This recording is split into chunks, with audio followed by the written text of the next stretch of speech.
За түр залбирцгаая. Сансар огторгуй түмэн бодисыг бүтээж хүн төрлөختний түүхийг захирдаг ариун бидний бурхан аав минь. Ял шийтгэлийг авахаас өөр аргагүй байсан биднийг та өрөвдөж эзэн Есүс Христийн үнэтэй цусаар бидний гэм нүглийн хөлсийг мөнхөд төлж ямар ч гавьяа зүтгэл үнгүүгээр Бурхны хүүхэд болгож өгсөнд үнэхээр их баярлалаа. Бидний оронд үхэж дахин амилсан Есүсийн гавьяа зүтгэл байгаагүй бол бид бүгд сүрхээс өөр аргагүй байсан билээ. Энэ агуу нэгүсэл хайранд тань талархаж байна. Өнөөдөр энэ цагт эзний өмнө хамтдаа цугласан билээ. Эзэн ариун сүнс та бидний дотор ажиллаж Бурхны үгээр бидний сэтгэлийг сэрээж өгч бидний алхааг үгэн дээрээ бат тогтоож өгнө үү? Амьд оршигч Бурхны үгээр бидний сэтгэлийг та гэрэлтүүлж өгч бид юуны төлөө амьдрах ёстойг бидэнд мэдүүлж өгөөсэй гэж гуйж байна. Одоо Испанд сайн мэдээний аянд явсан байгаа Иохан пастор болон хамт байгаа хүмүүс болгонтой та хамт байж өгөөд эрүүл мэндийг нь хамгаалан өгч аюул осолгүйгээр сайн мэдээний аянаа дуусгаад ирэхэд та туслаарай. Тэгээд улсын сайн мэдээ, энэ дэлхийн сайн мэдээ эзэн таныг ирэх өдөр хүртэл амжилттай байхад та тусалж өгч олон хүмүүсийг эзэн тань руу удирдах эзний өмнө зогсоход та ажиллаж өгч бид бүгдийг эрхмээр хэрэглээрэй.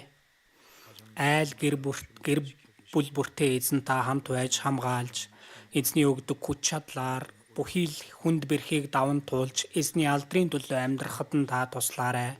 Өнөөдрийн бүхий л цагийг эзэн ариун сүнс та хамт байж өгч тусалж өгөөсөө хэмээн хүсэж бидний эзэн Есүс Христийн нэрээр залбирлаа. Амен.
За Библийн Исая 28 дугаар бүлгийг хайж олъё.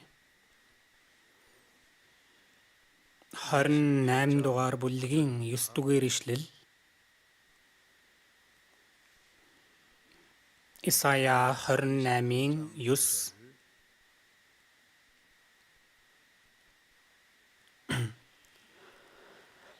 Тэр хүнд мэдлэг заах юм, тэр хүнд сургаал ойлгуулах юм.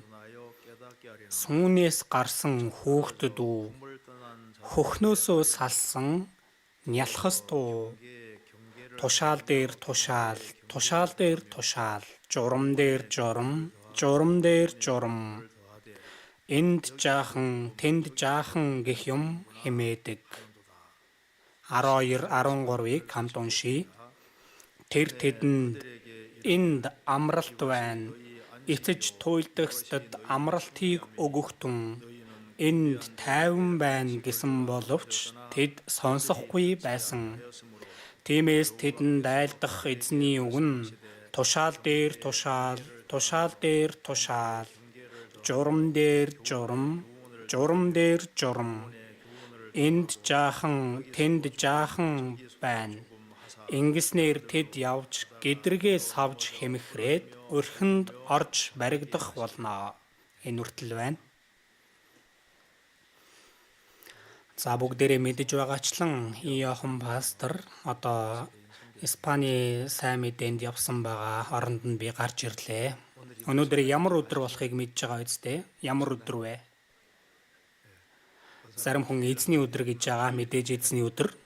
Эзний өдөр бас амиллын баяр байгаа. 2000 жилийн өмнө Есүс Израилийн газар нутагт ирж 3.5 жилийн турш ажил үйлсээ гүйцэтгээд загалмай дээр үхээд 3 хоногийн дараа дахин амьсан. Есүс үхэж дахин амьснаар аврал гүйцэлдсэн байгаа. Тиймээс өнөөдөр Исая 28 дугаар бүлгээр дамжуулан Есүсийн үхэл болон дахин амьлалаар бидэнд өгөгдсөн зүйлс маш их байгаа.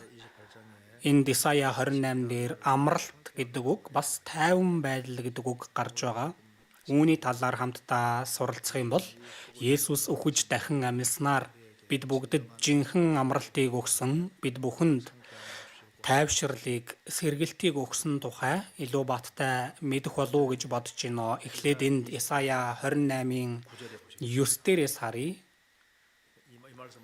Энэ үг бол Израиль завхарлын замаар явхад хэлсэн үг байгаа.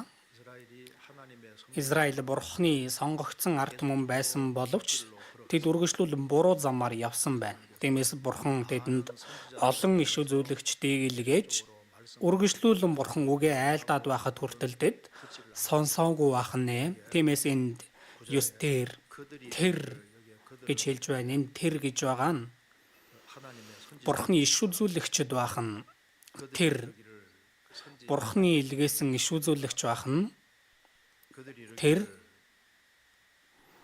тэр буюу иш үзүүлэгч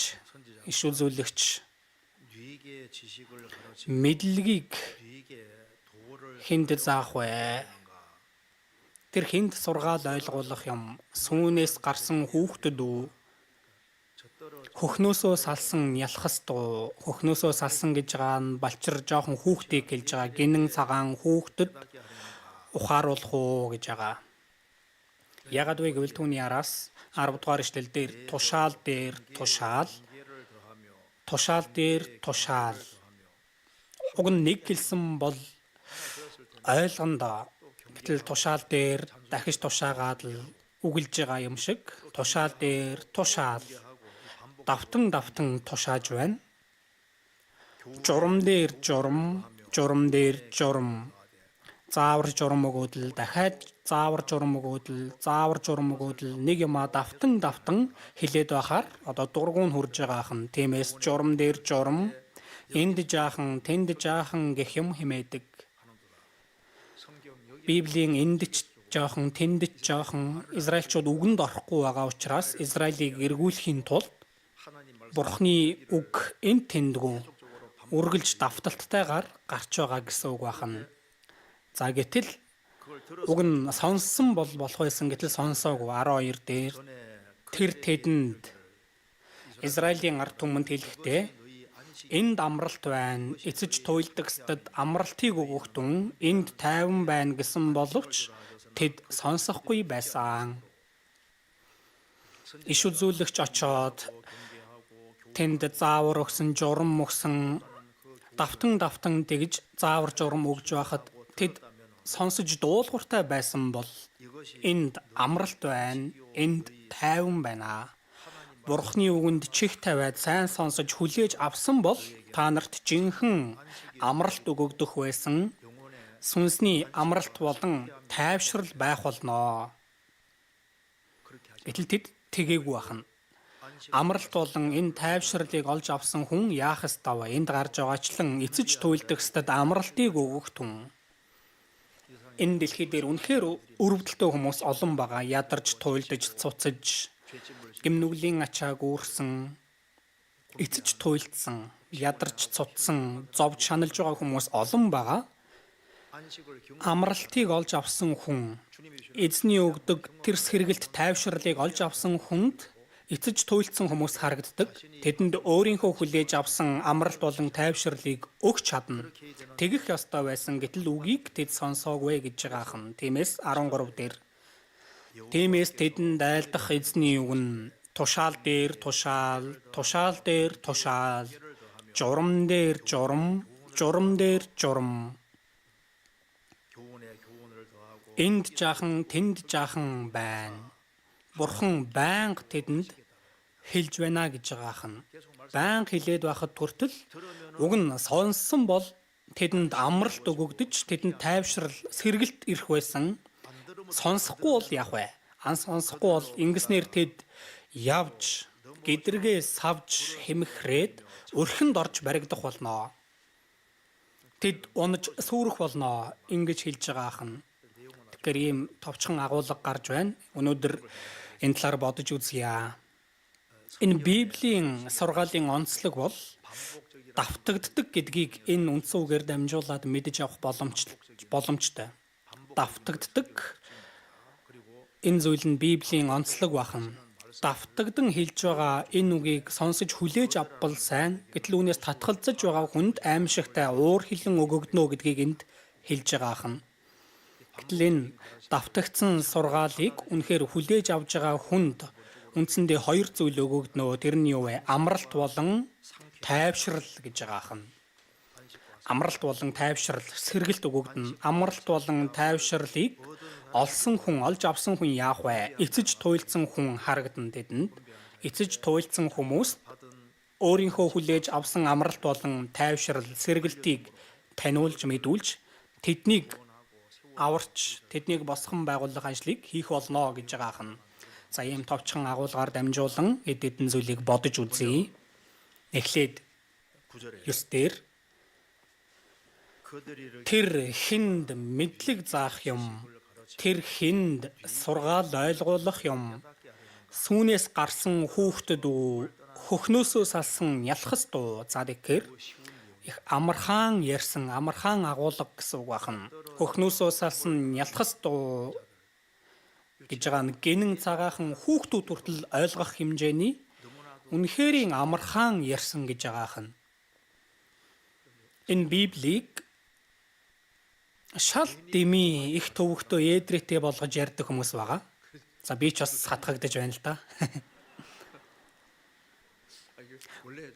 Угаасаа нэг ойлгомжтой амархан болж өгдөггүй. Би уг нь амархан ярих гэж хичээдэг. Гэхдээ амархан ярих нь дээрээ гэж хэлж байгаа. Хүүхэд хүртэл ойлгож сонсох хэмжээнд амархан ярих нь сайн зүйл байна. Библиэлд хүмүүс бүр ойлгож сонсохгүй байгаа учраас Библиэлд зүйрлэлж ашиглаад л тэгээ бодит жишээ хүртэл татаад л ингэж байгаа шалтгаан нь хинч бай ойлгож сонсохын төлөө байгаа. Энд хөхнөөсөө салсан ялхас дуу балчир хүүхэд гэсэн үг байна. Энгийн амархан ойлгомжтой юм ярьж байна гэсэн үг. Бурхан бүх хүнийг аврагдаасаа гэж хүсдэг учраас хариуг нь маш амархан болгочихсон байгаа. Бид нар Библийн семинар сонсох юм бол энийг сонсоод яагаад аврагддаггүй байна гэсэн бодол төрдөг тийм ээ. Эзэн загалмай дээр үхээд гүйцээгээд өгчихсөн үүнийг хүлээж авахд л болох байтал тиймээс Есүс Матай 18 дээр хүүхдийг зогсоож байгаад хэлдэг. Та нар өөрчлөгдөж хүүхдүүдтэй адил болохгүй бол Тэнгэрийн хаанчлалд яавч орохгүй. Яагаад хүүхдүүдтэй адил болохгүй бол Тэнгэрийн хаанчлалд орохгүй гэсэн бэ? Хариу нь амархан байхгүй юу? Эзний бэлдсэн бэлгийг хүлээгээд авахд л болно. Энд хуучин гэрээний үед ч бас хөхнөөсөө салсан нялхас хэлсэн гэж байгаа. Мэддэг юмыг нь байн л хэлж байгаа хан. Тиймээс энд хэлж байна. Тушаал дээр тушаал, тушаал дээр тушаал, журам дээр журам, журам дээр журам. За тэгэхээр заавар журам өгөөдөл, тушаагаад л давтаад байна тийм ээ.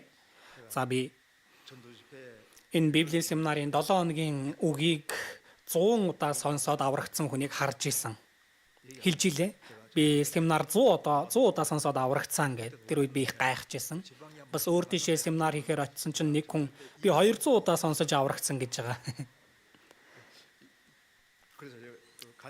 Гэрчил ярьсныхан дараа би хувьас асуусан. Үнэхээр яг 200 удаа сонсоод аврагдсан уу гэсэн чинь тийм ээ гэж байгаа. 7 хоног сонсох энэ үгийг 200 удаа сонссон гэж байгаа. Тэгэхээр маш их цаг хугацаа зарцуулсан багц. Ямар тааж аврагдсан байгаа наац юм а тий.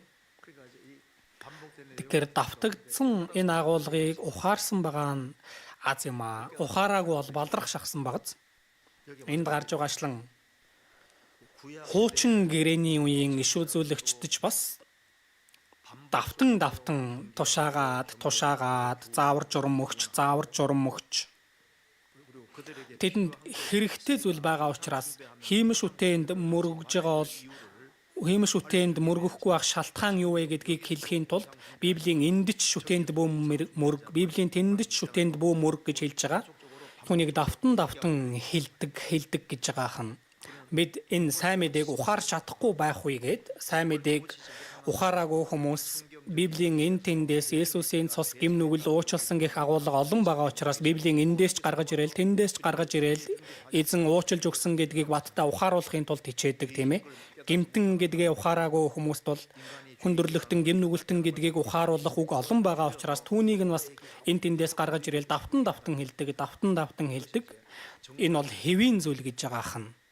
Тэгж явдаг бахан. Тиймээс хуучин гэрээний үед ч бас тэгж исэн. Шинэ гэрээний үед ч бас адилхан бахан. Паулийн Захидлуудын номыг уншаад үзэх юм бол адилхан агуулга давтагдан их гардаг байгаа. Энэ давтах үйлдэл нь өөрөө маш сайн гэдгийг мэдэх боломжтой байна. Тиймээс сонсож тэр үгийг өөртөө хүлээж авч дуулууртай байхыг сонгох хүртэл давтах нь мэргүү хаан бахан тийм ээ. Библийн Филиппой 3-аас харцгаая.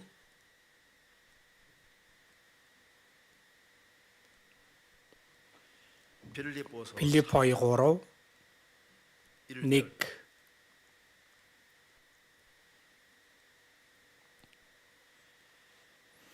Эцэст нь ах дүүс минь эзэн дотор баярал та нарт өнөөл зүйлээ бичгэн надад төвөгтэй биш бөгөөд харин та нарт хамгаалалт болно. Илч Паул хэлж байна. Эцэст нь ах дүүс минь эзэн дотор баярал. Та нарт өнөөл зүйлээ бичгэн надад төвөгтэй биш. Та нарт хамгаалалт болно. Нэг хүн чуулганд итгэлээр амьдарч байгаа чуулганаасаа холдоод тэгээд олон жилийн дараа дахиад чуулгандаа эргэж ирсэн байна. Эргэж ирээд үг сонсож хагаад дээр үхтэйгээ яг адилхан байна штэ. Дээр үт сонсож байсныг дахиад хэлж гин гинэ. Дахиад хэлнэ штэ адилхан байгаа. Өөрчлөгдөж болохгүй үсттэй. Энд дандаа адилхан юм а ярих юм а. За тэр нь үнэхээр сайн зүйл байна. Адилхан юм а хэлэх нь өөрчлөгдөөгүй гэдгийг нотлогоо шүү дээ. Энд 2 дугаар Петр 1-ээс харъя. 2 дугаар Петр 1.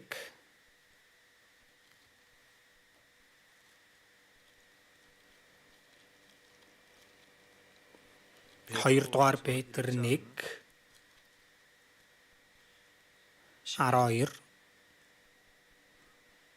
Хэдийгээр та нар эдгээр зүйлсийг мэддэг бөгөөд эдүүгээ өөрсдийн чинь дотор байгаа үнэнд бат тогтвортой байдаг ч би та нарт эдгээрийг ямагт сануулж байх болно. Хэдийгээр та нар эдгээр зүйлсийг мэддэг, Илч Петрийн хэлж байгаа зүйлийг хэдийнэ мэддэг, үнэнд бат тогтвортой байдаг ч би та нарт эдгээрийг ямагт сануулж байх болно. Тэгэхээр яс маханд шингэтэл давтагдах шаардлагатай хэлж байгаа нь ямагт сануулж байх болно. Юуда 1:5 дээр хэдийгээр та нар энэ бүхнийг мэддэг ч гэсэн би одоо та нарт дахин сануулахыг хүсэж байна.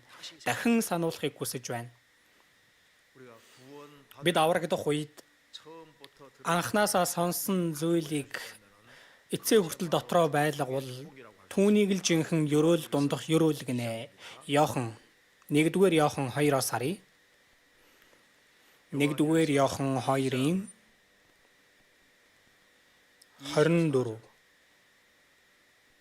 24 хамт уншия. Эхнээсээ сонсон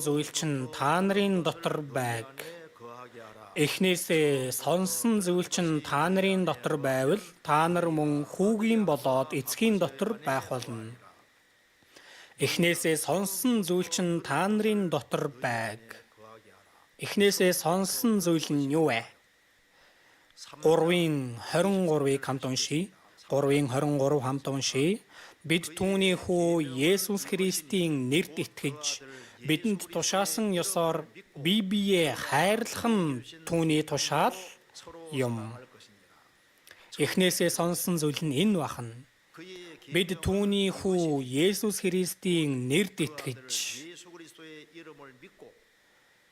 Тэгэхээр Есүст итгэж баттай аврагдах бахна. Тэгээд бидэнд тушаасан ёсоор бие биеэ хайрлах. Энэ нь эхнээсээ сонсон зүйл бахна, тиймээс эхнээсээ сонсон зүйл чинь та нарын дотор байг. Эхнээсээ сонсон зүйл чинь та нарын дотор байвал та нар мөн хүүгийн болоод эцгийн дотор байх болно. Тэгэхээр чухал зүйл бол байнга давтагдах ёстой байх нь. Яагаад хүн амархан мартдаг. Тэгээд чухал үннийг давтах ёстой. Давтаж тэгээд сэтгэлд суух ёстой байх нь. Бид толгоогоороо мэдээд зогсохгүй энэ сэтгэлдээ суулгаж биеэр ухаарч өөрийн бодит зүйл болгох ёстой байна.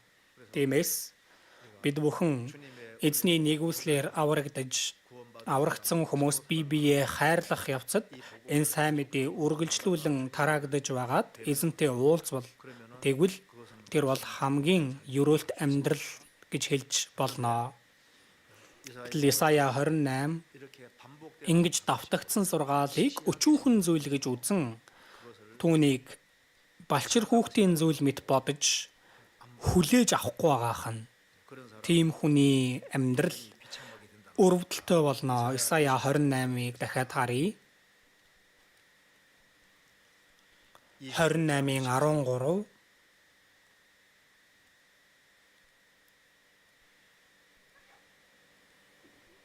Тиймээс тэдэнд айлдах эзний үг нь тушаал дээр тушаал, журам дээр журам, журам дээр журам.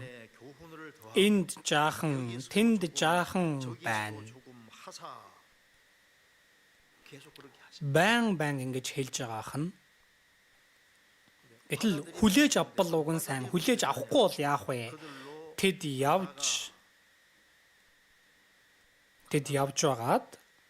явж байгаа юм шиг харагдаж байгаад яах вэ? Гэдргээ савж эцэст нь унаж сүрэх бахна. Буруу нь бол хугарна шүү дээ. Хэмхрээд өрхөнд орж баригдах болно. Унах болно гэдгийг хэлж байна. Аврагдсны дараа ч бас адилхан байгаа. Аврагдсны дараа үг унших юм бол эзний байнга анхааруулж зааж хэлдэг зүйлүүд байгаа. Иргэх юм бол уг нь сайн. Гэтэл эцсээ хүртэл өөрийн замаар явж байгаа хүн эцэст нь унаж сүрэх бахан. Библи ялах уу? Миний бодол ялах уу?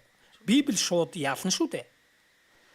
Библийн баттай үгтэй сүргэлдвэл тэр хүн өндөр уултай мөргөлдөж байгаа хүнтэй яг адилхан байна. Библиэс нэг зураас тэнгэр газартаа зөөрлөгдөж байгаа. Бурхны зөвхт үг өндөр уултай адил учраас тиймээс Бурхны үгтэй сүргэлдэх юм бол тэр хүн том хадыг өөрийн толгоогоор мөргөж авч байгаа хүнтэй яг адилхан байна. Үүнийг яагаад хэлж байгаа вэ гэвэл Исая 28 дугаар бүлэг бол Есүсийн талаар хэлж байгаа үг. 16 дугаар ишлэлийг харъя. 16 дээр тиймээс эзэн бурхан үзэгтэн би Сионд нэгэн чулууг шалгагдсан үнэт бат суйрлуулсан суурийн булангийн чулууг тавина. Түүнд итгэгч нь үл тэвдэнэ. Эзэн бурхан үзэгтэн би Сионд нэгэн чулууг тавина. Хоёр чулуу биш, нэгэн чулуу гэж байгааз. Энэ нэг чулуу гэдэг нь хэн бэ? Есүс байна. Нэг чулуу гэж байгаа нь Есүс бол цорын ганц аврагч гэдгийг хэлж байгаа. Суурийн булангийн чулууг Сионд тавина. Энэ Библийн суурь бол Есүс, бидний амьдралын суурь бол Есүс байгаа.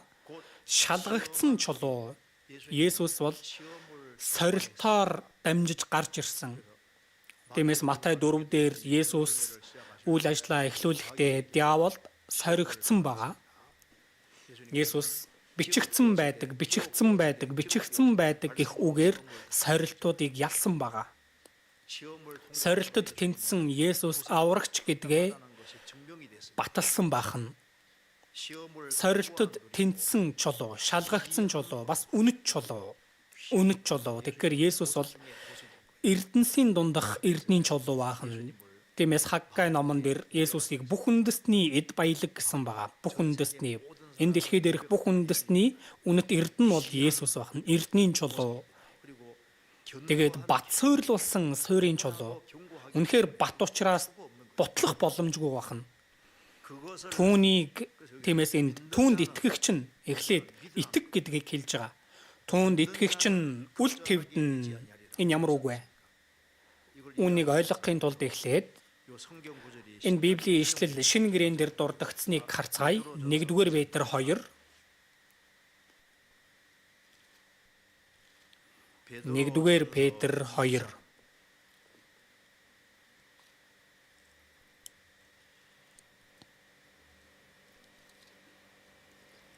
дур байна.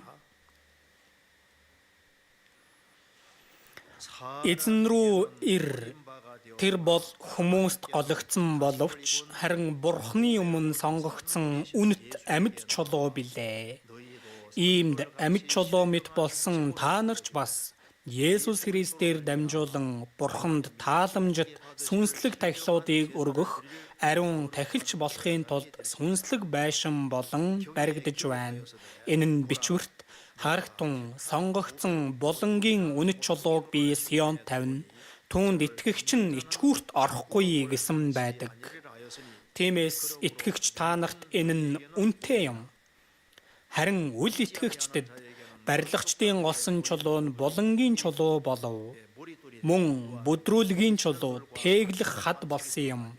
Тэд үгэнд дуулуургүй байдгаас болж бүдэрдэг бөгөөд энэ нь тэдэнд тогтоогдсон аж. Энд хүмүүст гологдсон боловч Есүс 2000 жилийн өмнө Израилийн нутагт ирсэн. Гэтэл дийлэн хүмүүс яасан бэ? Есүсийг хайсан байгаа. Гологдсон бахан хүмүүст. Хүмүүст гологдсон боловч харин Бурхны өмнө сонгогдсон үнэт амьд чулуу.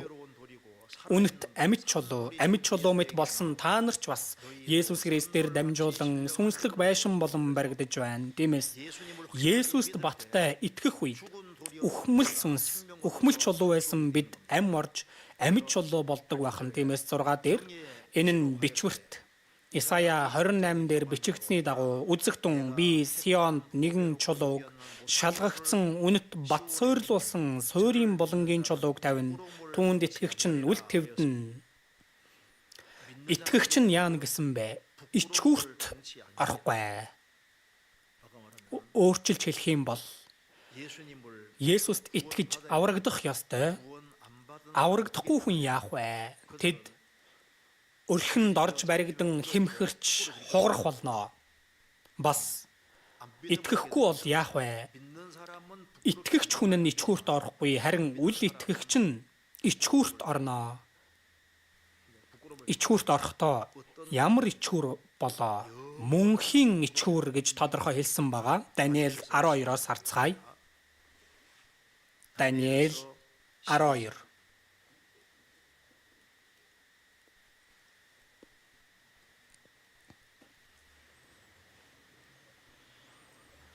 Ароирын 2 газар шороонд нойрсогч олон хүн сэрж зарим нь мөнх ам руу бусд нь гутамшиг ба мөнхийн жигшил рүү явна. Энд газар шороонд нойрсогч олон хүн сэрж зарим нь мөнх ам руу. Тэгэхээр амийн амьлалд оролцох хүн байна. Бас бусд нь гутамшиг ба мөнхийн жигшил рүү явна. Энд жигшил рүү явна гэж байна. Мөнхийн жигшил рүү явна гэж байгааз. Адам, Ева гим нүгэл хийхээс өмнө нүцгэн байсан ч ичдэггүй байсан. Энэ ичгүүр гэдэг зүйл гим нүглээс болж орж ирсэн. Тиймээс Есүсийн цусаар гим нүглээ халахлуулахгүй бол тэр хүн амьд оршигч Бурхны өмнө өөрийнх нь хийсэн гим нүгэл бүгд нүг нүцгэн байгаа мэт ил байгаа. Тэгээд мөс чанар нь байн мөс чанар нь хатгах үед гим нүглийг ичих зүйл гэж мэддэг. Харин мөс чанар нь хатуурах юм бол ичих зүйлийг ичих зүйлээр мэддэггүй байна. Гэтэл Бурхны шүүлтийн өмнө очоод шүүгдээ там руу хаягдахад энэ гим нүгэл ямар ичмээр зүйл байсныг маш тод мэдрэх тэр дүр төрхтөөгөр мөнхийн ертөнцид орно. Тиймээс мөнхийн жигшил рүү явна гэж байгаа. Тэгэхээр энэ гим нүгэл ямар ичмээр зүйл вэ гэдэг нь мөнхийн мөнхөд үргэлж байх тэр ичхүүрийг амнаснаа гэж байгаа хан. Үл итгэгч нь мөнхийн жигшил рүү явна. Тэгээд аврагдаагүй хүн, аврагдсан хүн дахин амьлах үед үр цэцэг болдог шиг, үт авгалтай эрвэхий болдог шиг сүр жавхлант биетэй болно. Аврагдаагүй хүн бол үзэсгүй муухай биеэр дахин амьлна. Жигшмээр муухай биеэр дахин амьлах нь гарцаагүй. Яагаад вэ гэвэл Эхлэл 1 дээрээс харах юм бол Бурхан тэнгэр газрыг бүтээсний дараа харахад юу гэсэн бэ? Нэн сайн болсон гэсэн. Нэн үдсгэлэнтэй байсан гэсэн үг. Бурхан бол үдсгэлэнтэй нэгэн. Гоо үдсгэлэнгийн эсрэг нь үзэсгүй муухай байгаа. Энэ үзэсгүй муухай нь гим нүглийн дараа бий болсон. Тиймээс Бурхан газрыг хараасан чинь жигшим зүйл бий болсон. Могой гарч ирсэн. Могой үдсгэлэнтэй юу? Жигшим үү? Могой хөөхөн гэвэл жоохон сонирн багц. Могой хөөхөн үү? Жом хөөхөн үү? Үгүй үстэй тиймээс. Харанхуй дуртай тэр өт жигшин байдаг. Нүт авгалтай хөөхөн үгүй. Тиймээс аврагдаагүй хүн дахин амьлахдаа үнэхээр жигшмээр муухай дүр төрхөөр дахин амьлна.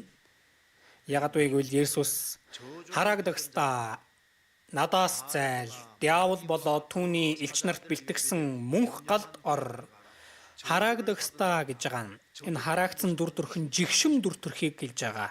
Тиймээс өөрийнх нь дүр төрх үнэхээр жигшим байх учраас түүнээсээ хүртэл ичнэ. Уйман өвчнөд биш байж байгаад уйман өвчнөд бас бол ямар ичмээр ах вэ? Нүүр царайн дээр сонин хачин юм гарчвал ичдэг үсттэй. Аврагдаагүй хүн хамгийн ой гутам жигшим дүр төрхөөр өөрийнхөө гим нүглээс ичих тэр мэдрэмжтэйгээр мөнхөд байх учраас энэ ямар аймаар үг вэ? мөнхийн жигшил рүү орно гэж байгаа. Түүний дараа Исая 28 руу буцъя. 28:16 дээр энд тиймээс эзэн бурхан үзэгтэн би Сионд нэгэн чулууг шалгагдсан үнэт бат суйрлуулсан суурийн булангийн чулууг тавина. Түүнд итгэгч нь үл тэвдэнэ. Итгэх ёстой.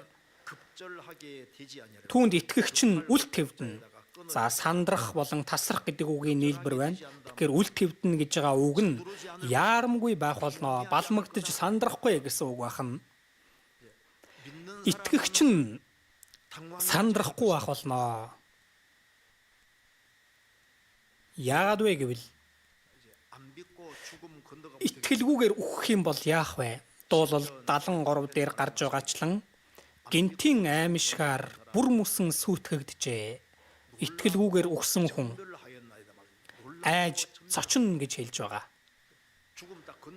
Үхэх мөчөд яах вэ? Цочрдох нь байна. Яагаад цочролд орох вэ? Яагаад балмагдаж, яагаад тэвдэн вэ? Яах ихэ мэдгүй болох байна. Үхсэн чинь үхсний дараа бурхан байгаа байхгүй юу?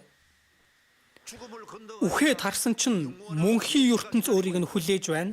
Шүүлт хүлээж байна. Мөнхийн гал хүлээж байх учраас балмагдж, самгардан, тэвдэж яах ихэ мэдгүй байдалд орноо. Шүүлтээр орж тэр хүн там руу орох мөчөд ямар их тэвдэх болоо. Тийм зүйл болох болно гэсэн үг байна. Шүүлтийн өмнө зогсоход бид таны нэрээр иш үзүүлж, таны нэрээр чөтгөрүүдийг хөөж, таны нэрээр олон гайхамшгуудыг үлдэж байсан босоо биднийг мэдхгүй гэж үү? Би сүмд сайн явсан штэ. Сүмд сайн яв гэсэн үү? Итэг гэсэн үү? Итгэж аврагдахгүй бол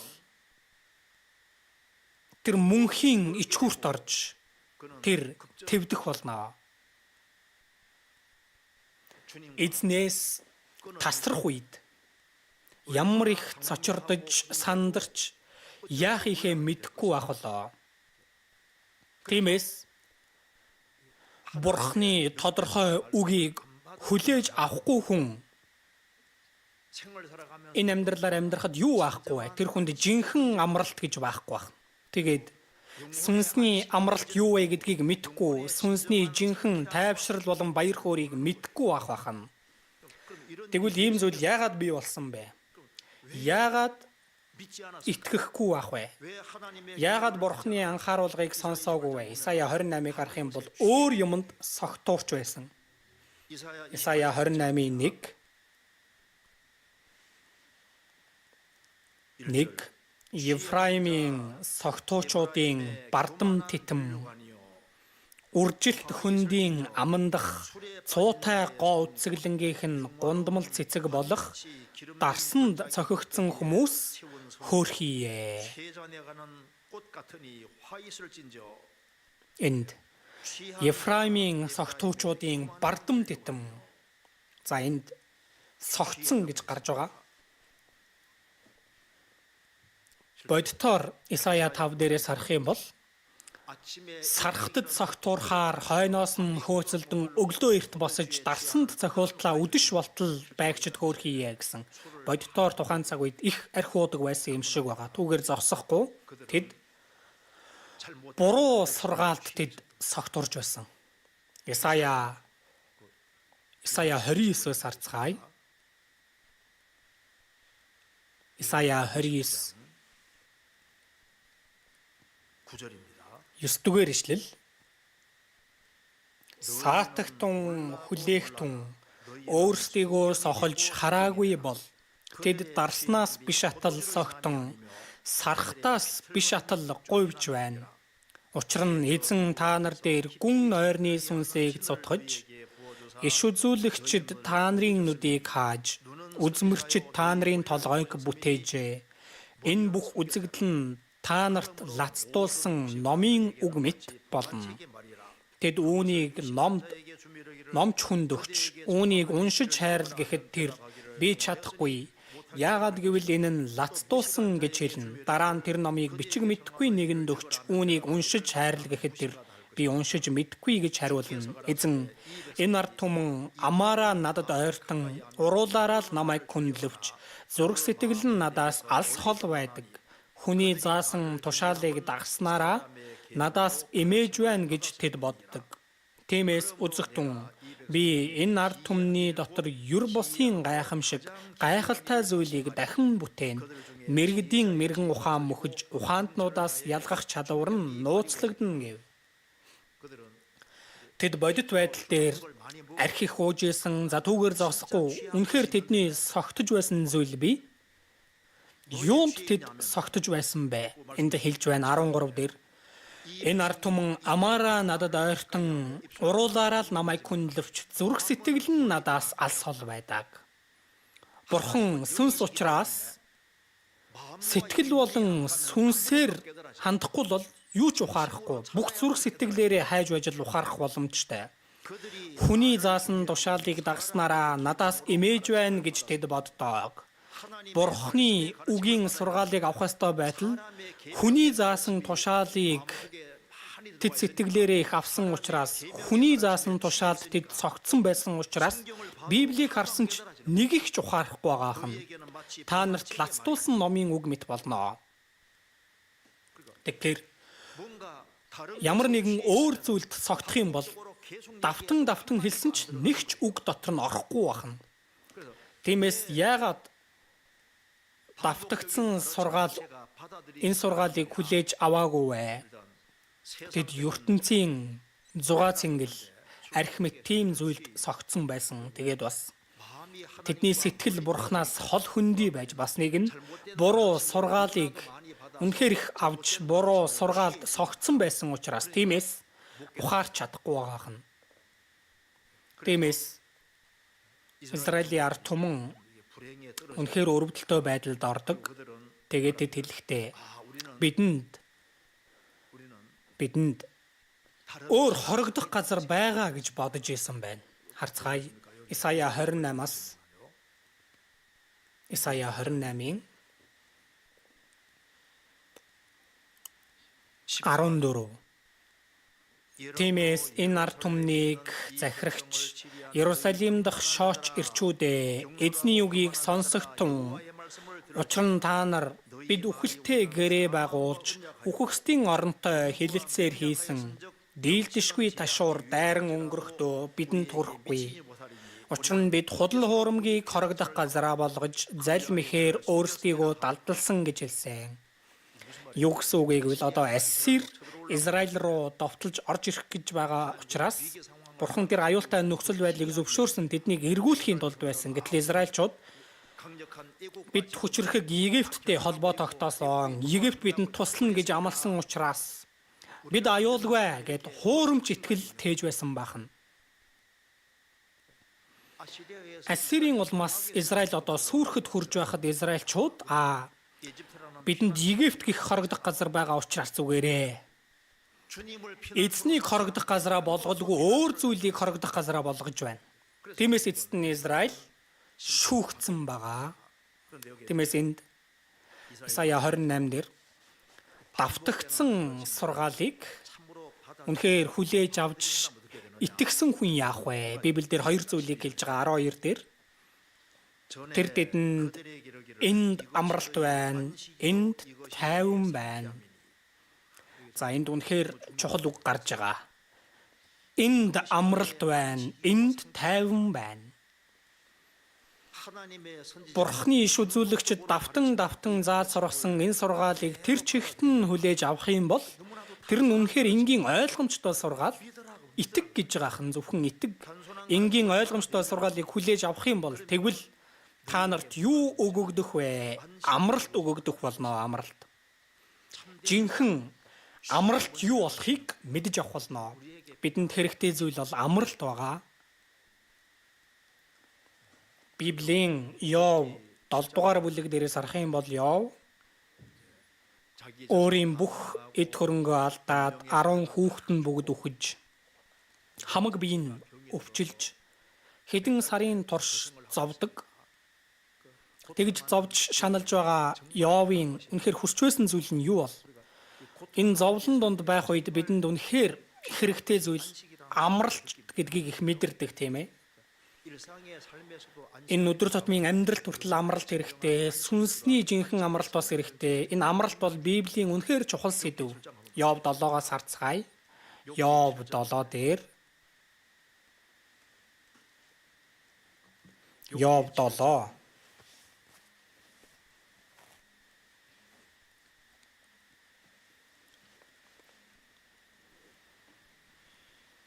7-гийн 1 газар дэлхий дээр хүнд үүрэгт хүчлэгдэж өдрүүд нь ч хөлсний хүний өдрүүчиг босуу сүүдрийг хүсэмжлэх боол мэт хөлсөө хүлээдэг хөлсний хүм мэт тиймээс хуурмаг хоосон сарууд надад ногдож зовлонт шөнүүд надад ногджээ.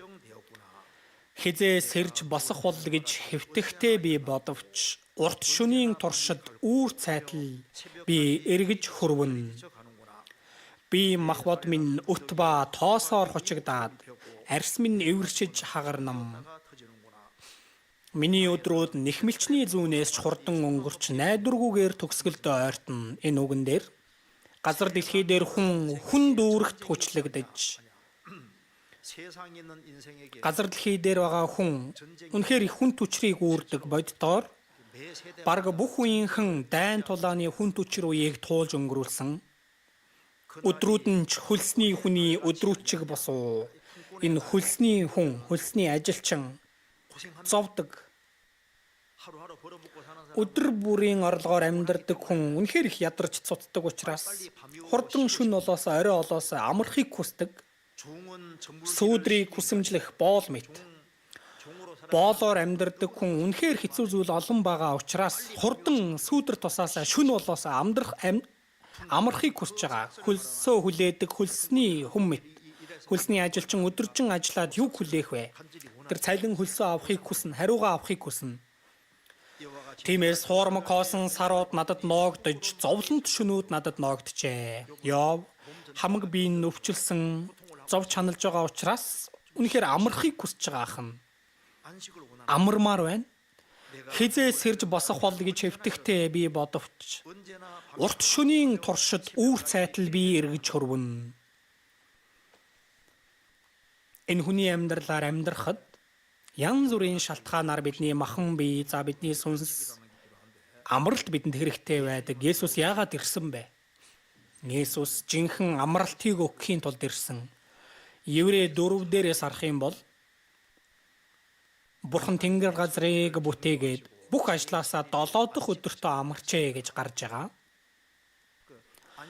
Амарч байсан гэтэл Адам Ева гим нүгэл хийснээр Бурханы амралтыг эвдсэн. Тиймээс Есүс хэлэхдээ эцэг минь одоо болтол ажилласаар байна, би ч ажиллаж байна. Тиймээс Адам Ева гим нүгэл хийснээс хойш амралт эвдэрсэн учраас Бурхан байнга ажиллаж ирсэн байна. Гэтэл Израилийн ард түмэн Египтэд 430 жил зовж байгаад Мосегийн удирдлагаар Египтээс гарсан. Тэгээд Мосе үхээд Йошуа удирдагч болоод Йошуа Канаан нутгийг эзэлдэг байгаа. Канаан нутгийг амралт гэж хэлсэн байдаг. За гэтэл Йошуа амралтыг өгсөн гэж байгаа. Гэтэл олон жил өнгөрч Бурхан Давидын амаар дамжуулан амралтыг дахин ярьж эхэлсэн. За тэгвэл Йошуа амралтыг өгсөн нь тэр нь жинхэнэ амралт байсан бол олон жилийн дараа Давидаар дамжуулан яагаад дахин амралтыг ярив? Тэгэхээр Йошуа Израильчуудад өгсөн тэр амралт бол сүүдэр амралт, харин жинхэнэ амралт нь тусдаа байгаа. Энэ жинхэнэ амралтыг Давид яагаад ярьсан бэ? Есүс Христээр дамжин жинхэнэ амралт ирэх болно гэдгийг хэлсэн байна. Тиймээс Есүсийн бэлдсэн энэ амралт ийшээ яаж орох вэ? Итгэж аврагдсанаар орно гэж байгаа. Ингэж тайлбарлаж байгаа хан. Нэг хэсгээс харцгаая. Еврей 4. Тиймээс итгэх үед энэ амралт ирдэг байна. Еврей 4.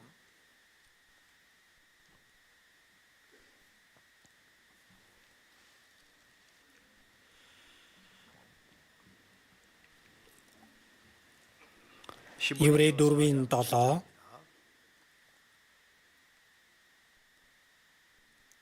Дөрвийн 7. Тиймээс тэр дахин нэг өдрийг товлоод удаан хугацааны дараа Давидаар өнөөдөр гэж хэлүүлсэн бөгөөд өнөөдөр та нар түүний дууг сонсвол зүрхээ бүү хатууруул гэсэн ажээ.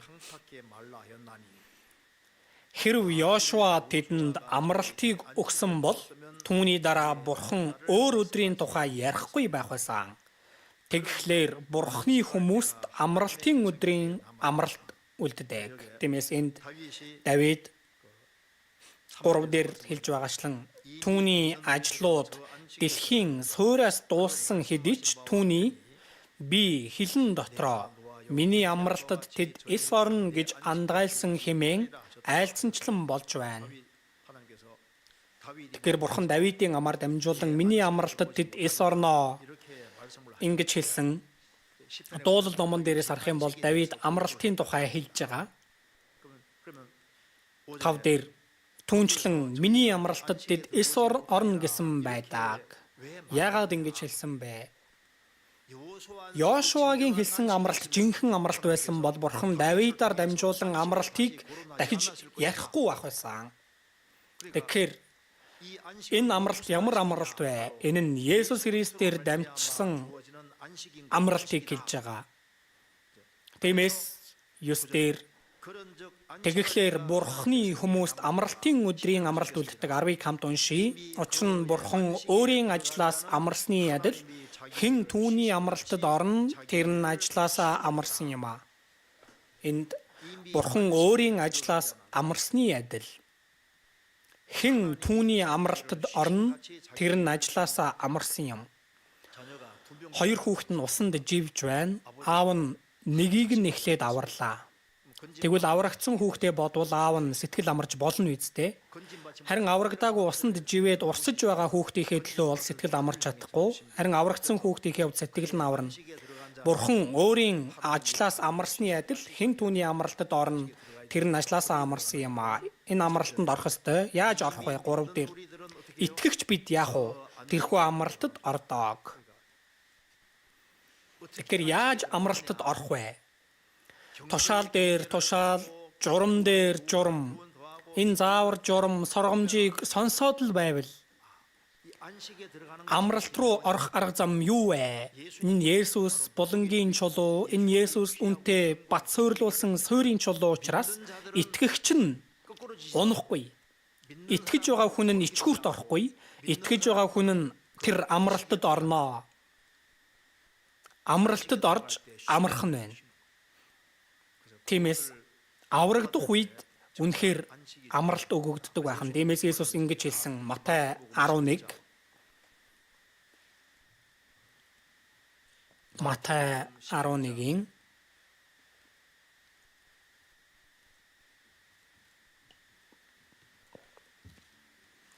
28 хамт уншийе. 11-28 Зүтгэж туйлдсан хүн дачаа үүрсэн бүхий л хүмүүсээ над дээр ир би та нарыг амраая. Есүс бол амралтын өдрийн эзэн байгаа. Зүтгэж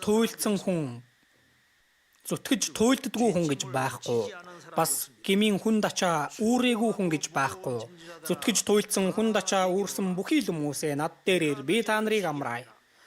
Тиймээс Есүс дээр ирж загалмай өөд харах мөчөд яах вэ? ертөнцийн нүглийг зайлуулах Бурхны хургийг харагтун. Есүс бүх ертөнцийн гимнүглийг үүрэх үед миний бүх гимнүглийгч үүрснийг санах үед яах вэ? Ухаарах үед гимнүглийн ачааг тайлж ингэснээр сүнсний амралт ирдэг байна.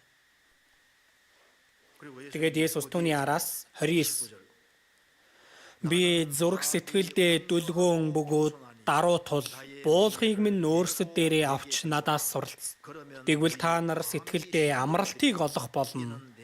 Буулга минь аятай, ачаа минь хөнгөн гэв. Есүс хэлсэн байна. Би зүрх сэтгэлдээ дүлгөөн бөгөөд даруй тул буулгыг минь өөрсөд дээрээ авч дүлгөөн ба даруй байдлын буулгыг авч надаас суралц. Тэгвэл сэтгэлдээ амралтыг олох болно. Аврагдсны дараа энэ сэтгэл болон сүнс маань амар тайван баймаар байдаг. Гэтэл яагаад миний сүнс амарч өгдөггүй, сэтгэл амардаггүй вэ? Энд хэлж байна. Дүлгөөн бөгөөд даруй байдлын боолгыг ав гэсэн. Тэгэхээр сэтгэл даруй болох тусам сэтгэл амардаг бахна. Амарх нь улам хялбар. Харин сэтгэл өндөрт байвал, сэтгэлээ дээдлвэл яах вэ? Амарч чаддаггүй. Сэтгэл өндөрт байвал бусдын сайн явааг үзэж чаддаггүй.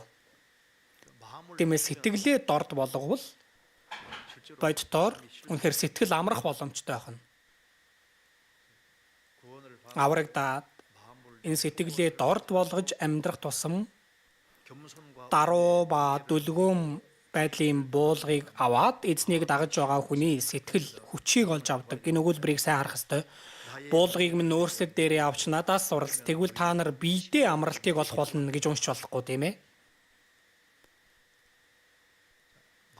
Сэтгэл амарна биеэ хүртэл амраах гэж болохгүй. Эзэн ирэх хүртэл бид завгүй байх ёстой тийм ээ. Тиймээс хизээ бие маань амрах вэ? Энэ бие бол эзэн дахин ирэх үед бүрэн амралтад орно тийм ээ. Тиймээс энд Есүс зүтгэж туйлдсан хүнд ачаа уурсан бүхий л хүмүүсээ над дээрээр би та нарыг амраая гэж байгаа энэ аврагдах үед өгөгдөх амралтыг хэлж байгаа юм.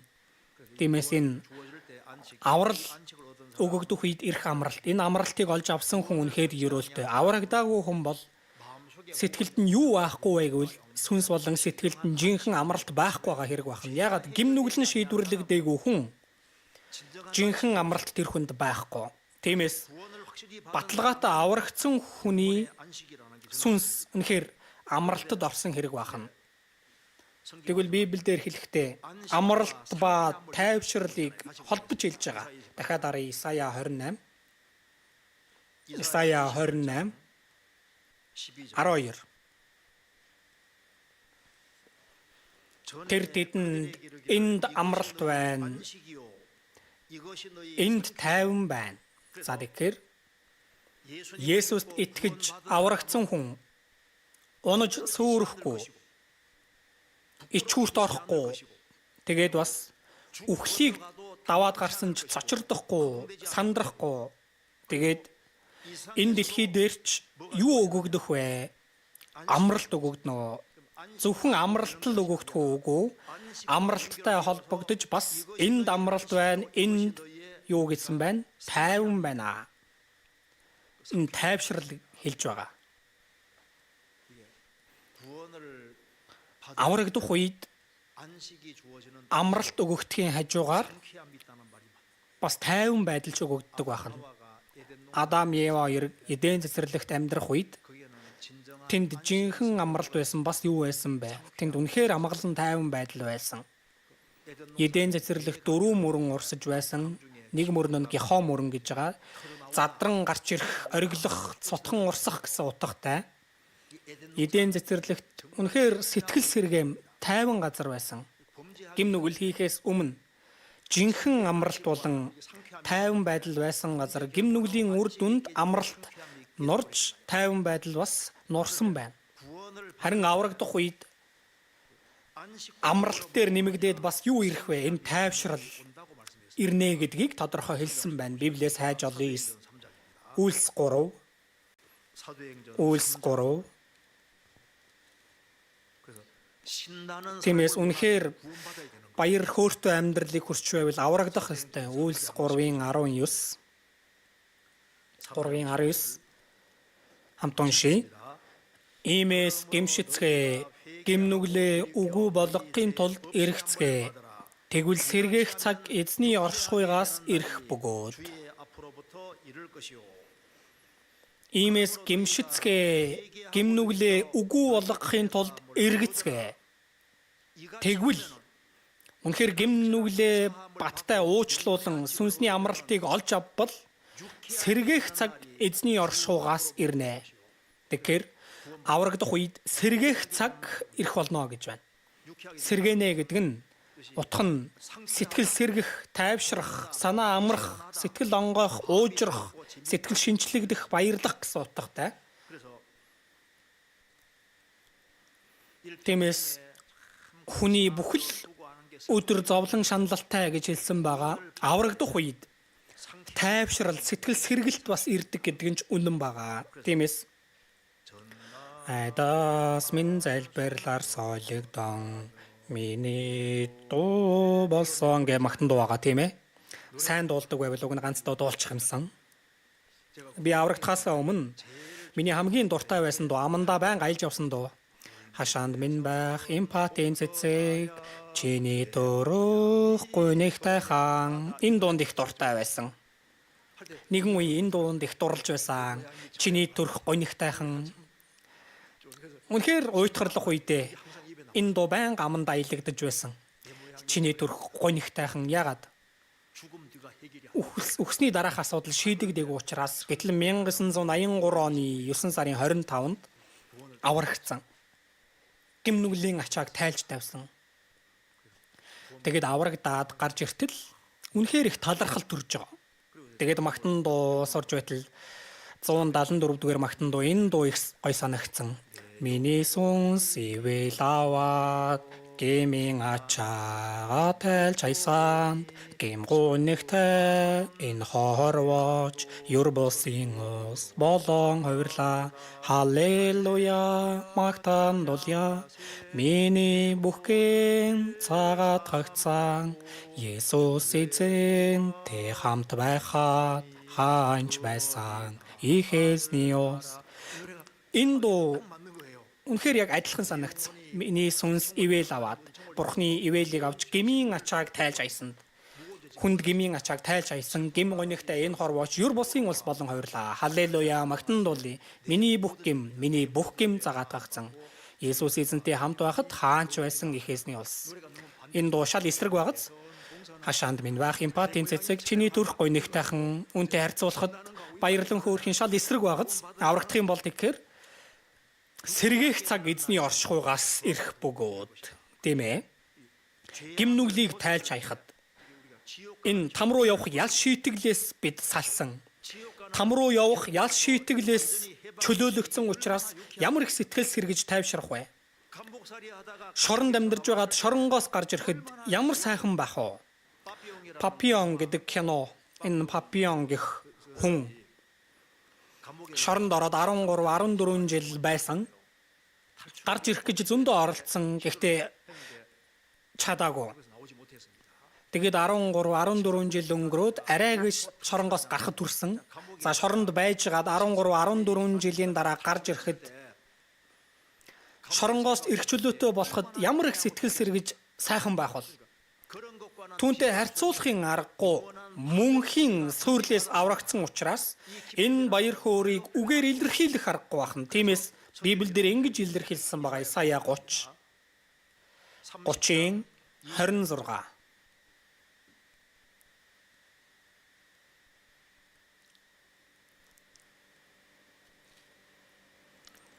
26 хамт уншия.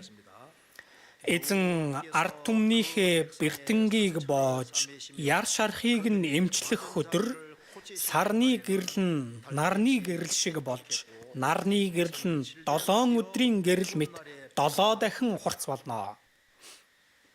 Израилийн ард түмэн бурхан дуулуургүй байсан гим нүглээс болж, Вавилонд 70 жил дарлагдсан, олзлогдсон, 70 жил олзлогдож амьдарч байгаад бурханы нэгүслэр тэд 70 жилийн олзлолоос чөлөөлөгдөж Израилийн нутагт буцаж очсон. 70 жилийн олзлолоос эрх чөлөөтэй болоход Израилийн ард түмэн ямар ихээр баярлах вэ? Тиймээс эзэн ард түмнийхээ бэртэнгийг боож, яр шархийг нэмчлэх өдөр сарны гэрэл нь нарны гэрэл шиг болж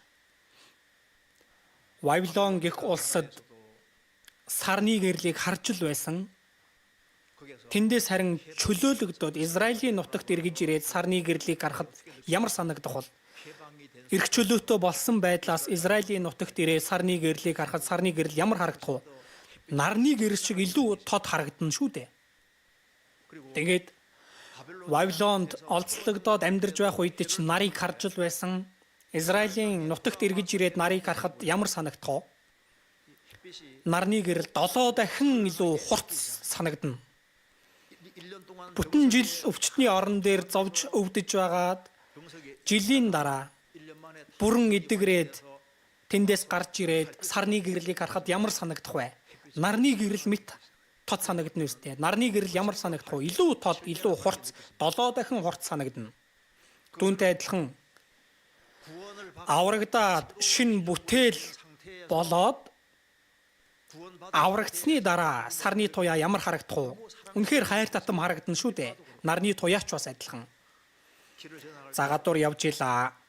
Мод харсан чинь мод салхинд найгаж байна. Тэр салхинд найгах модны навчис дэрвэж байна шүү дээ.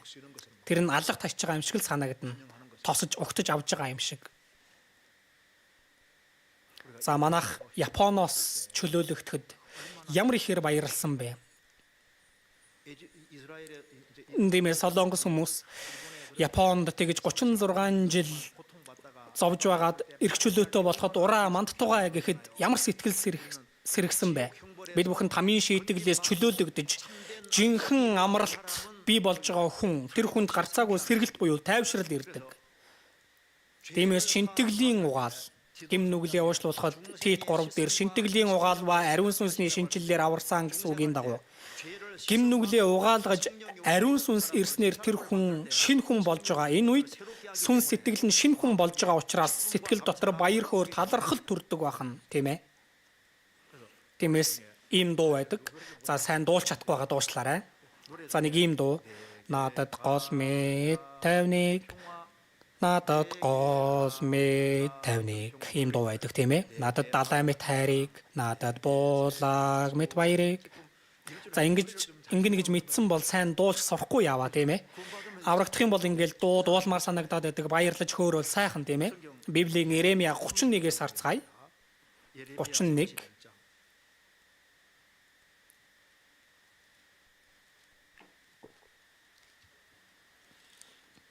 31-ийн 22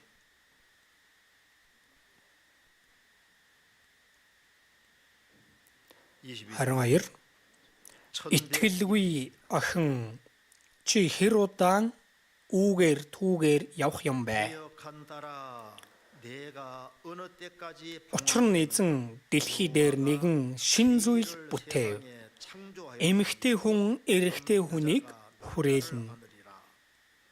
Түүний дараа 25, 26 хамт уншия.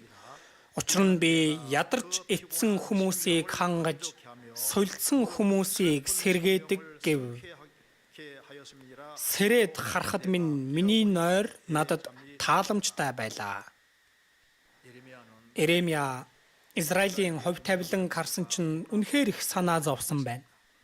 Гэтэл бурхан шин зүйл бүтээв гэдгийг сонссон. Тиймээс эзэн дэлхий дээр нэгэн шин зүйл бүтээв гэж хэлсэн. Энэ нь эмэгтэй хүн эрэгтэй хүнийг хүрээлнэ. Энэ эрэгтэй нь хэн бэ? Есүс. Есүс ирснээр шин зүйлийг дэлхийд бүтээв гэж байгаа. Тиймээс Есүс ирснээр шин зүйл бүтээгдэхийг хараад энд 25 дээр учир нь би ядарч эцсэн хүмүүсийг хангаж сольдсон хүмүүсийг сэргээдэг.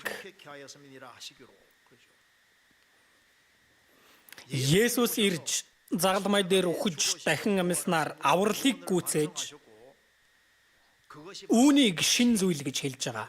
Энэ сайн мэдээ тараагдаж хүн нэг нэгээрээ аврагдах нь шин зүйл бахна. Тиймээс энэ шин зүйл болоод тэгээд сулдсан сэтгэлийг сэргээдэхтэй холбож байна. Тиймээс гим нүгэл уучлагдсан хүн бат итгэл болон найдвар түүнд бий болдог. Та нар түүнийг хараагүйш түүнийг хайрладаг. Та нар түүнийг харахгүй байгааш түүнд итгэдэг. Та нар хэлхийн аргагүй алдраар дүүрэн баяр хөөрөөр ихэд баярладаг. Ингэхдээ та нар итгэлийнхээ үр дүнд сэтгэлийн авралыг олж авна. Сэтгэлийн авралыг авах үед баяр хөөр бий болж деваажинд орох зам нээгдсэн учраас ямар сайхан байх вэ? Христэд итгэгч хүн зовлон авдагч зоригтой зовлон учраас. Тиймээс зовлонтойдоо баярладаг гэж байгаа. Яагаад вэ? Эзний өгж байгаа баяр хөөр болон сэтгэл сэргэлт тайвшрал байгаа учраас шинэ хүчийг өгдөг шүү дээ. Тиймээс зөвхт хүн өөхөх үедээ ч яах вэ? Өөхөх үед ч баяртайгаар өгдөг хүн олон байдаг. Библиэлд хэлэхдээ Төрх өдрөөс өөхөх өдөр дээр номлогчийн үгс 7-гийн 1. Яаж өөхөх өдөр нь төрх өдрөөс дээр байх вэ?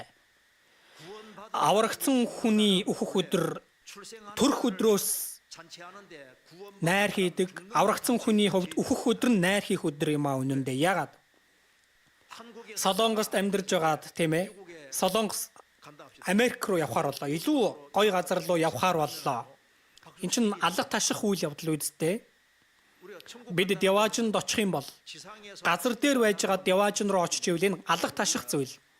За бид нар оршуулгын газар очих юм бол аврагдсан хүн Деважин руу орж байгаа нь харагдаад л Деважин ямар газар болох нь харагддаг бол яах вэ? Бид нар бүгдээрээ өөхөж байгаа Христэд итгэгчдэд ямар их атаархах бол. Эзэн харуулж өгөхгүй байгаа нь аз юм тийм ээ. Харуулж өгвөл хурдан өөхийг хүссэндээ хизээ өөх юм болоо өөхөхгүй байх таа гэж бодоод байна үсттэй. Өөхөх өдөр нь Христэд итгэгч хүмүүст баярлах өдөр байх нь.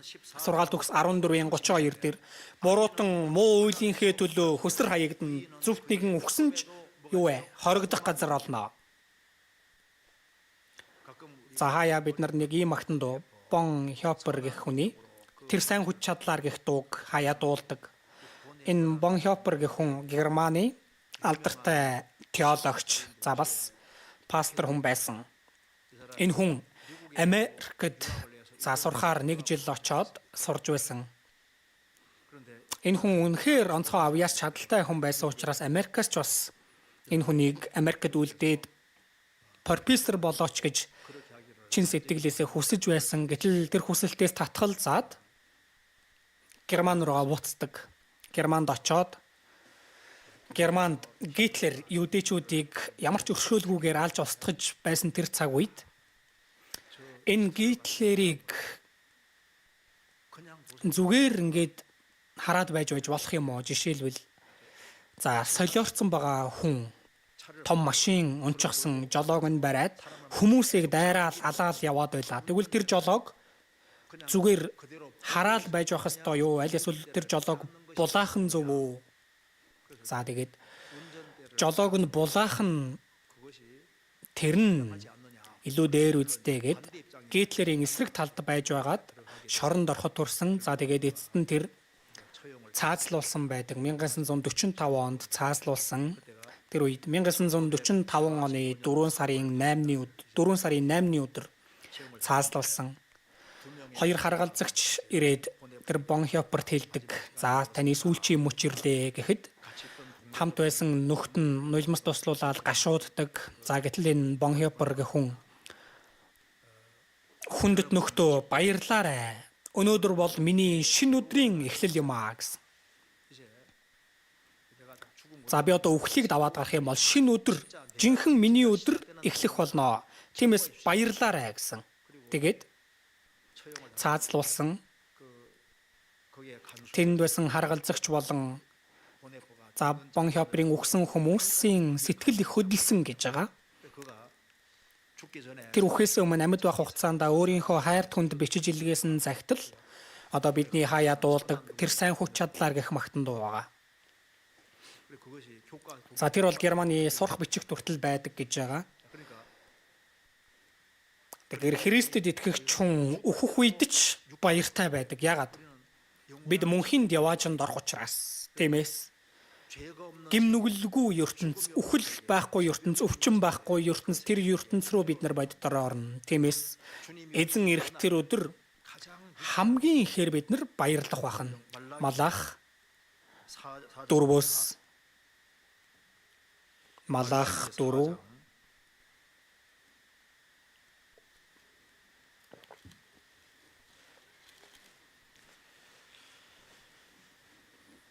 4-ийн 2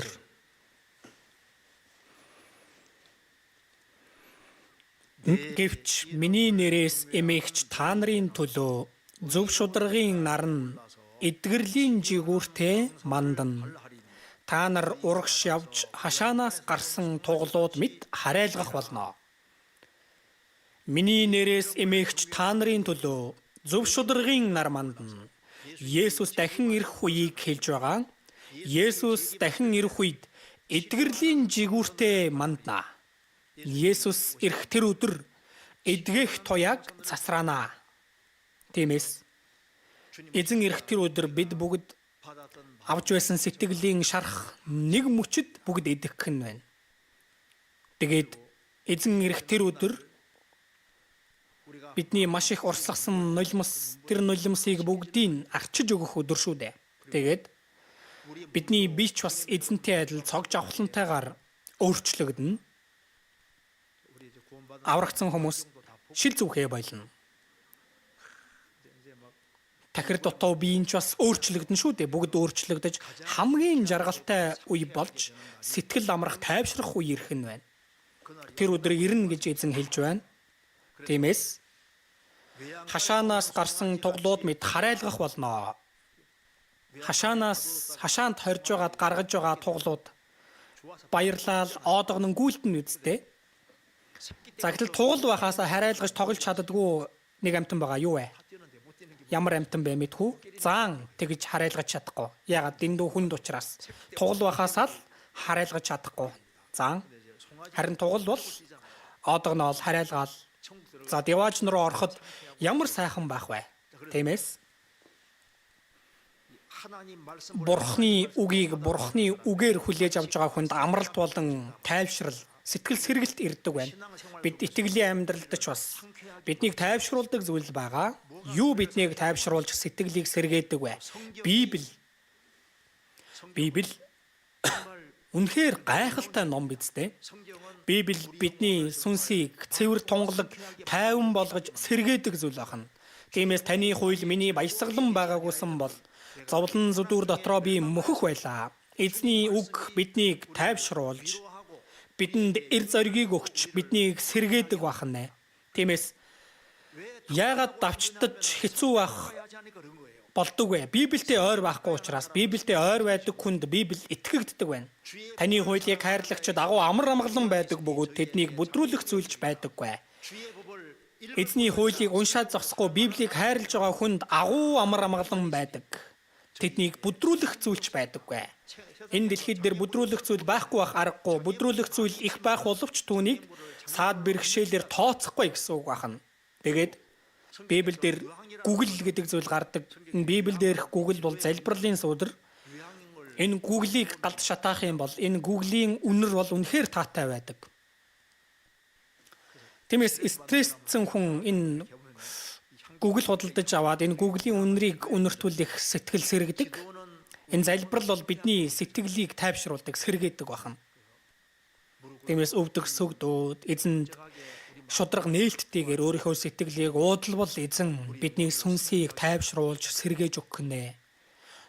Соломоны дуун 1:2 дээрээс харвал учир нь хайр чинь дарснаас ч таатай гэсэн үгийн дагуу эзний нэгүсэл, эзний хайр энэ дэлхийн дарс бол баяр хөөргийг, инээд хөөргийг илэрхийлж байгаа. Энэ дэлхийн ямар ч инээд хөөр баяр жаргалаас илүү дээрээ. Тиймээс эзний хайрыг мэдрэх үед эзний хайр бидний сүнсийг баясгадаг бахна. Тэгээд дарсанд бүүс огтур үүнд хэд самуурал буй харин сүнсээр дүүрээ гэж хэлсэн. Согтсон хүнийг зодсон ч өвдөхгүй тийм ээ. Согтуу хүн архиныхаа халуунд сэтгэл санаа нь сайхан байж таатай байдаг гэж байгаа, тэгдэг гэж байгаа. За тиймээс архин гарвал ямар их толгой нь өвддөг вүлээ. За шар тайлах юм хэрэгэлдэг. Ариун сүнс бол өөрөө дарсанд бүүс огтур үүнд хэд самуурал буй харин сүнсээр дүүр. Тэгэхээр ариун сүнс энэ сүнсэн дотор ажиллах тусам яах вэ? Хүн зодсон ч өвдөхгүй, зодоод л байсан өвдөөгүй, сэтгэл санаа өөдрөг байж амьдрна. Тийм юм болдог бахан. Тэгээд бид хинтээ нөхөрлөх вэ гэвэл Бурхантай ойр байгаа хүнтэй нөхөрлөвл гарцаагүй сүнс сэргдэг, тийм ээ? Итгэлээр сайн амьдрахгүй ертөнцлөг хүнтэй нөхөрлөвл сүнс сэргдэггүй бахна, тайвширдаггүй. Итгэлээр сайн амьдарж байгаа хүн, эзэнд түшиглэж амьдарж байгаа хүн, тийм хүмүүстэй цаг гаргаж нөхөрлөвл бидний сэтгэл сүнс сэргдэг бахна. Нэг өдөр дүүргийн нөхөрлөлд очмооргүй байна, хэсгийн нөхөрлөлд очмооргүй байна. Гэхдээ очлоо. Хамт аврагдсан ахын дүүстэй нөхөрлөх юм бол сэтгэл сэргээл тайвширдаг үгүй юу? Стресстэй ирж гин үү? Тайвшраад ирж гин үү? За нөхөрлөлд за ирчээд очичоод ирэхэд сайн болоо дараа дахиад очно гэдэг тийм ээ. Ангийн уулзалтанд очоод ирэх юм бол сэтгэлд сайхан байдаггүй, тавгүй байдаг үстэй. Хайрын цаг гээл. За гэтэл Христэд итгэж хүмүүсийн цуглаж байгаа нөхөрлөлд оролцох үед юу бий болох вэ? Миний сэтгэл сэргэдэг, тайвширдаг, баяр хөөр бий болдог. Илж Паул Тимотиг тэгтлээ их харахыг хүссэн. Энэ Тимотиг харахад сэтгэл нь үнэхээр их сэргэж исэн бахна. Бид бүхэн сайхан гэрчлэл сонсох үед бидний сэтгэл тайвширч сэргдэг тийм ээ. Тэгээд би аврагдаад анх аврагдсан хүн гэрчлэл ярьж байхад сонссон тэр гэрчлэлийн сэдв яг миний сэтгэлтэй адил байсан. Ямар сони юм бэ? Тэгээд чуулганы түүхийн тухай ном унших юм бол шал өөр цаг үеийн хүмүүсийн бичсэн ном гэтэл яг адилхан мэдрэмжтэй байгаа. Яаж юм адилхан байгаа юм болоо? Тиймээс сайхан гэрчлэл гэдэг ч юм уу, тийм зүйл бидний сэтгэлийг үнэхээр сэргээж баяр хөөртэй болгодог. Тэгээд бас нэг нь аврагсны дараа бидний сэтгэл үнэхээр сэргэж тайван багасаа гэж хурцчихвэл тайвшруулагдмаар байвал, тайвширмаар байвал хаашаа хар гэдэг вэ? Тайвширмаар байвал хаашаа харах вэ? Дээшээ хар, дээшээ. Хараагаа өргөн дээшээ харж Бурхныг байнга бодоод л үхэж дахин амьсан Есүсийг байн бодох хэрэгтэй. Бурхан ямар нэгэн бэ? Есүс ямар нэгэн бэлээ? Түүнийг байнга бодвол бидний сүнс тайвширдаг, сэргдэг бахнэ.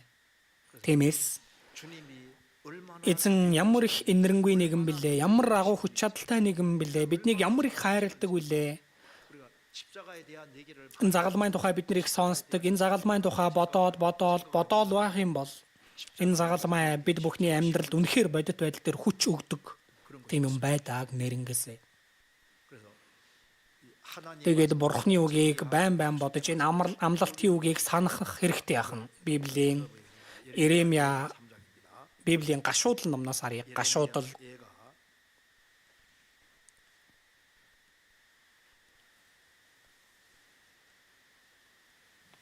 3:19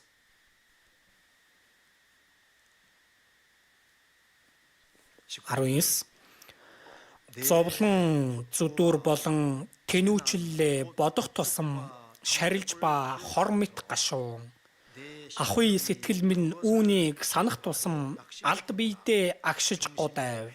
Гэвч оюун бодолдоо тунгаах тусам найдвар бас надад байна. Эзний хайр инрэл дуустдаггүй. Өршөөлтөн төгсгөл гэж үгүй. 23-ыг хамт уншийе.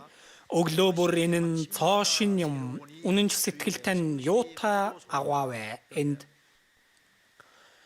зовлон зүдүр болон тэнүүчлээ бодох тусам шарилж ба хор мэт гашуун Израиль сүрчгсэн байгаа учраас сэтгэл нь үнэхээр их гашуун шаналлтай байна. Тиймээс ахуй сэтгэл минь үүнийг санах тусам алд биедээ агшиж гудайвч оюун бодолтой тунгаах тусам найдвар бас надад байна. Юуг тунгаасан бэ?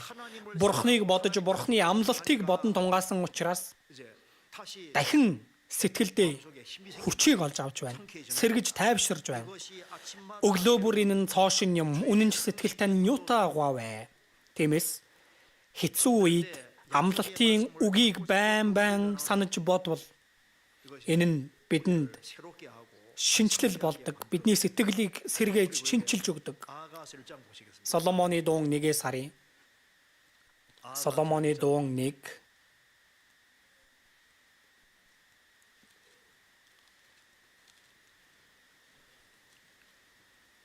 1:16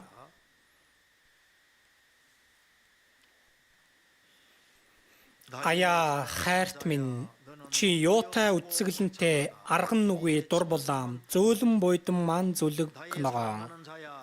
Аяа хайрт минь чи юутай үтсгэлэнтэй энд Аяа хайрт минь Соломон учраас Есүсийн сүүдэр ахна.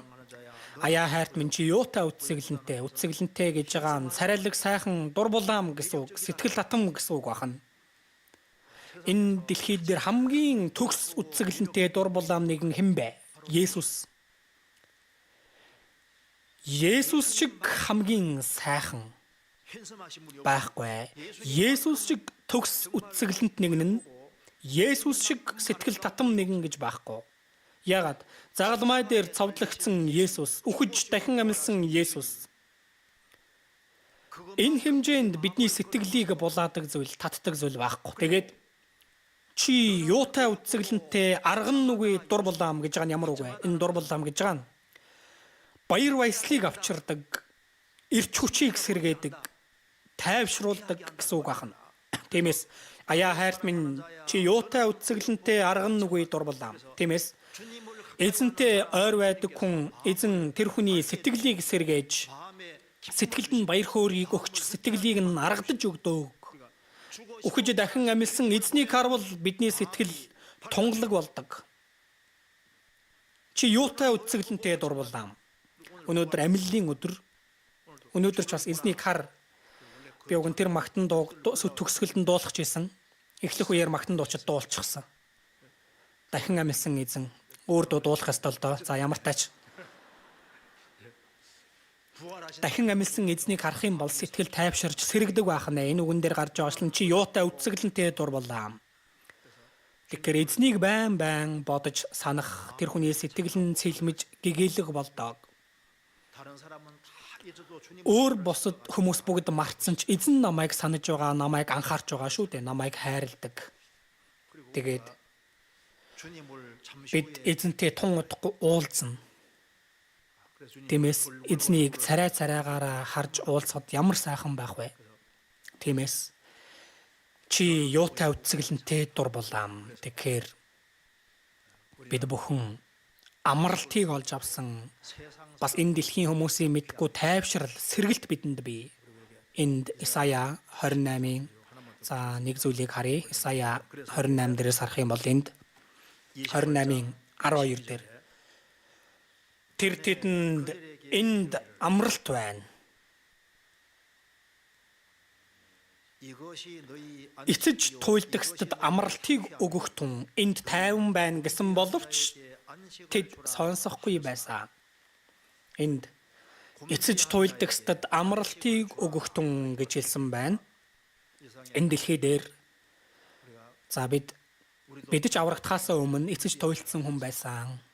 Гэтэл аврагсны дараа одоо бидний эргэн тойронд харах юм бол үнэхээр ядарч, үнэхээр зовж шаналж байгаа, гим нүглийн ачааг үүрч шаналж байгаа, зовж байгаа хүмүүс олон байна. Тийм хүнд одоо бидний хийх зүйл юу вэ? Бид олж авсан энэ амралтаа өөр бусдад бас дамжуулж өгөх ёстой. Тиймээс эцэж туйлдагсдад амралтыг өгөх тун би өөрөө эзний амралтыг авсан. Тэгээд эзний өгсөн энэ сэргэлт тайвшрлыг мэдэрсэн хүн одоо энэ зүйлийг олж авсан хүн өгөх ёстой. Хинд вэ? Эцэж туйлдагсдад өгөх ёстой. Нэг ишлэл харцгаая. Исая 40.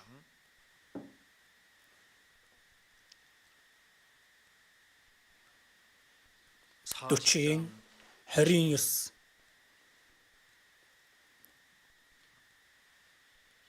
Эцэж ядарсанд нь тэрээр тэнхээ өгч, чадал барагдсанд нь хүч нэмдэг. Эд залуу хүнч эцэж туйлддаг, эдэр залууч унаж бүдэрдэг. За түүний дараа хамт уншия. Эзэнд найдагчд харин хүчээ сэлбэж, бүргэд мэт жигүүр дээрээ элен халина. Гүүхтээ үл ядарн алхахдаа эс цоцнаа.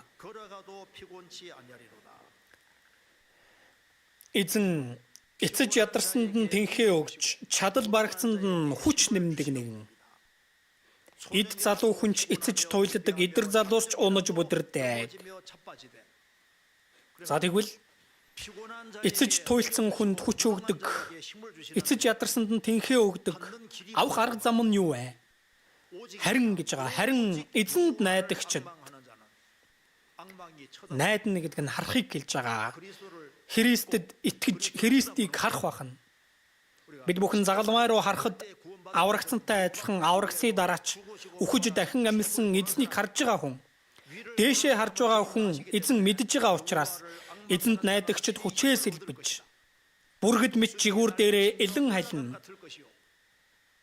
Гүүхтээ үл ядарна алхахтаа ил цуцнаа. Тиймээс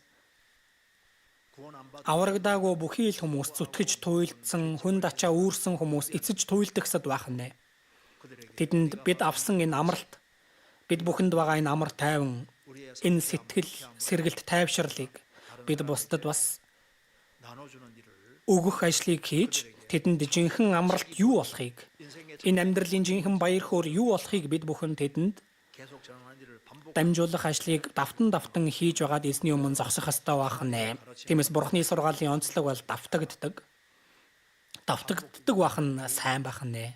Тэгээд давтагддаг энэ сургаалыг сайн авч, энэ нь бидний цус болон мах болж, энэ нь бүрэн дүүрэн өөрийн болох ёстой охин. Тэгэх хэрэгтэй. Хамт залбирцгаая.